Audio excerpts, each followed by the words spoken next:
This is the brand new Huawei Y9s. Finally Huawei का एक नया फ़ोन.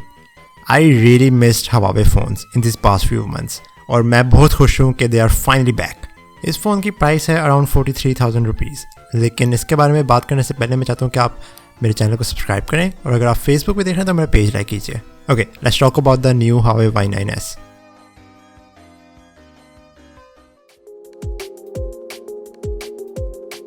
तो एक चीज़ जिससे मैं थोड़ा सा सरप्राइज्ड हूँ वो ये कि मेरी एक स्ट्रीक चल रही है तकरीबन फ़ोन्स की. पिछले कोई मैंने जो भी फ़ोन्स रिव्यू किए हैं उन सारों की बिल्ड क्वालिटी बहुत ज़बरदस्त रही है. Like actually solid. The Reno 2, the Note 8, the Reno 2F, the Note 8 Pro और अब Huawei Y9s. इस फ़ोन की भी उतनी ही अच्छी बिल्ड क्वालिटी है and it's on par with flagship phones. जो फ़ोन का फ्रेम है वो मेटल का है और इसकी बैक जो है वो ग्लास की है. It's not plastic that feels like glass, it's actually real glass and it's amazing कि इस प्राइस के अंदर they are giving such amazing build quality.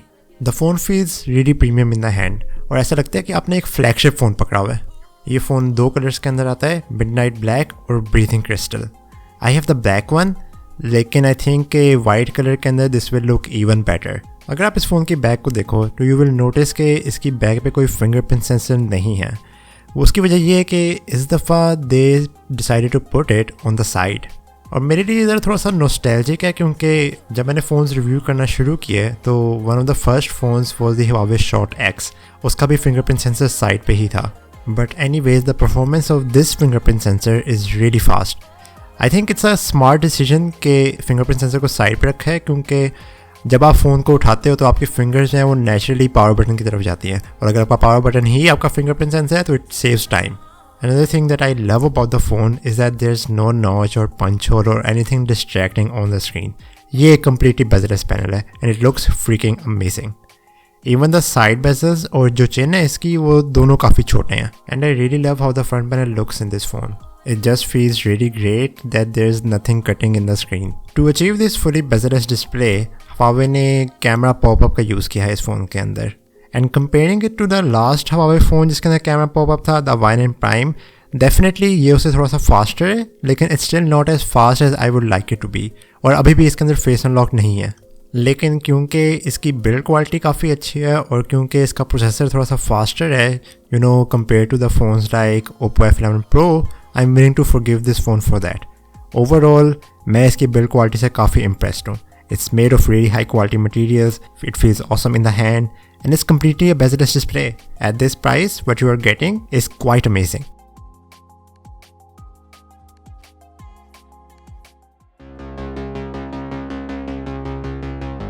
Huawei Y9 Prime 2019 का हमने जिक्र किया.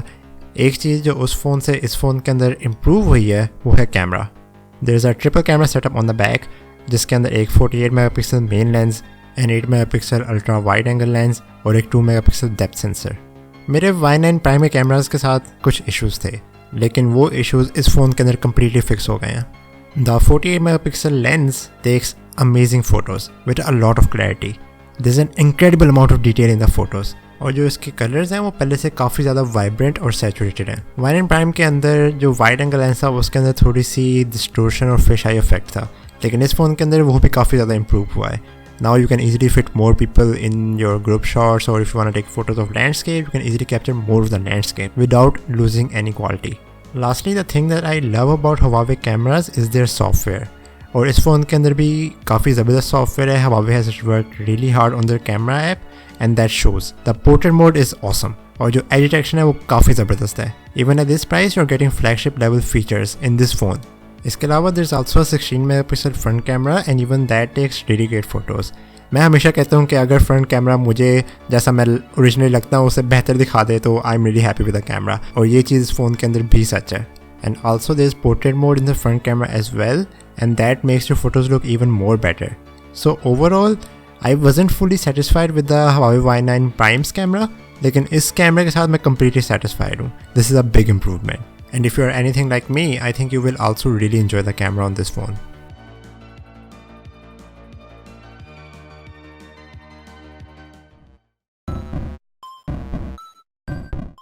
इस फ़ोन के अंदर काफ़ी बड़ा 6.59 इंचेस LCD डिस्प्ले है and like this is literally one of the biggest phones I have ever used.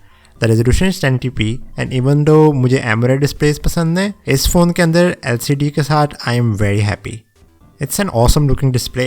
There's so much clarity, लेकिन the thing that I'm surprised by is how amazing the colors look.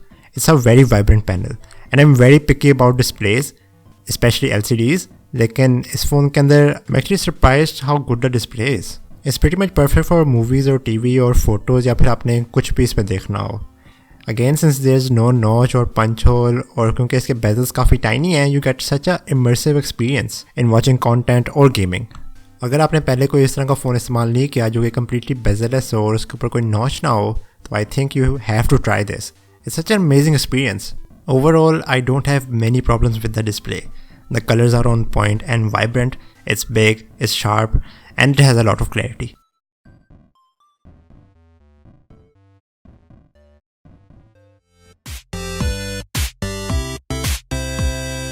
इस phone के अंदर एक Kirin 710F processor है and this processor is a slightly refreshed and faster variant of the normal Kirin 710.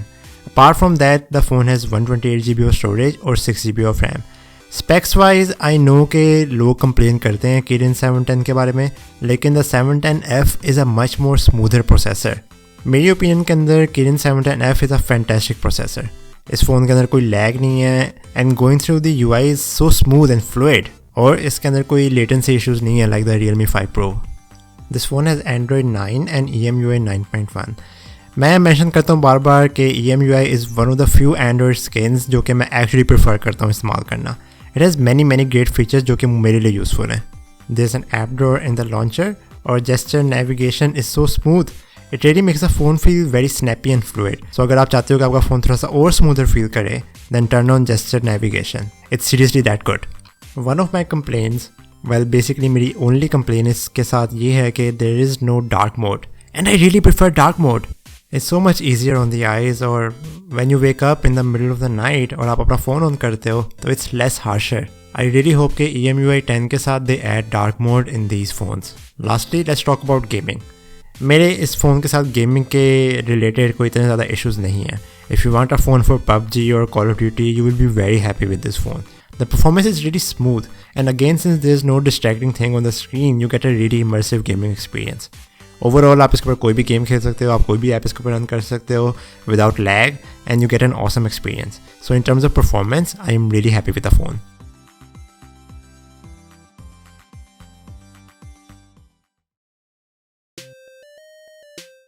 There's a 4000 mAh battery on this phone and the battery life itself is really good and you can easily use it for 1.5 day. लेकिन लो usage के ऊपर मैंने इसको 2 दिन तक भी चलाया हुआ है. लेकिन जो मेरी इस फ़ोन के साथ बिगेस्ट कंप्लेंट है वो ये है कि इसके अंदर सिर्फ 10 वाट चार्जिंग है. At the very least, I would have preferred something like 18 watt quick charging क्योंकि that's the standard at this point. लेकिन उसके अलावा overall, I do have to say I really love this phone. What a great return to form from Huawei. It's a really amazing device with flagship level build quality, an awesome display, great performance and a great camera. और मेरे लिए ये चीज़ें काफ़ी ज़्यादा important होती हैं phone के अंदर. So if you are someone जो कि इस फ़ोन को ख़रीदने में interested है, I'd say go for it. You will not be disappointed. और मैं बहुत खुश हूँ कि Huawei is back to form and I'm really excited कि what devices they bring in the future.